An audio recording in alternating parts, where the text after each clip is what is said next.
Kua tīmata ngā kaimahi o te ratonga hauora o te Waitemata ki te ako i te reo Māori i te hohi pera o te raki pai whenua.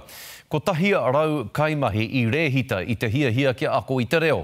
Hei tā whatitiri te wake, kua ki te ke te poutikanga Māori o te hohi pera, a kahurangi Neira Glavish i te pikinga ake o te pai o ngā kaimahi ki te kōrero me te whakawhanau ngā atu ki ngā tūroro Māori.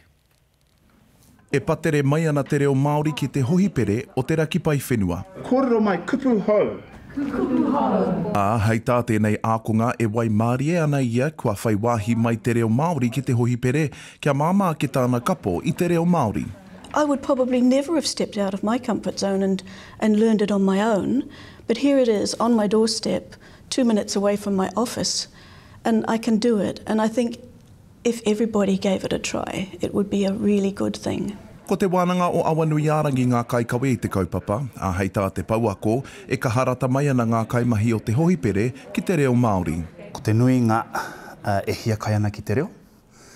Māna ko te noho ki te rāngai o te hauora ki tako rānei i te reo.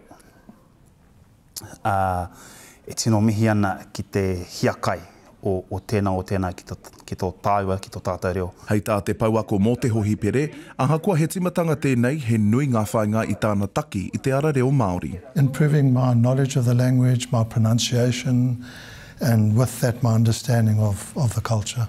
Hei tā te pau tikanga mo te poari hauara Waitemata kei tua atu i te reo kōrero tā rātau e whai nei, he rongoa hoki kei roto i te reo Māori. Maha ngā painga kei roto, i tō rātau mohio, a ngai Māori e hara i te kiko noiho e tai ake ana ki roto ki ngā hohi pere nei.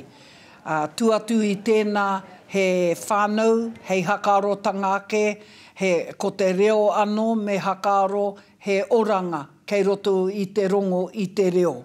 Hei tā hall anō, mā te reo Māori e pai ake ana mahi ki te hohipere, e whakarite hoki ai ia mo te hunuku ki te hiku o te ika. When I retire, we're going to go and live on our land, which is in the far north, up near Kaitaia in Victoria Valley.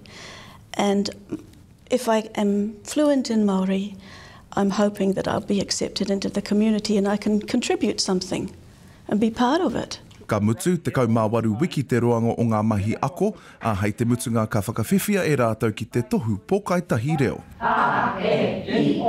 Whatitiri te wake, te karere.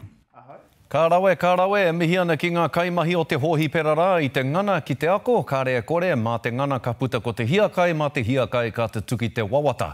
Kia mōhio ki te whakawhiti whakaaro ki etahi atu ki te reo Māori. Ko ia kai a koutou.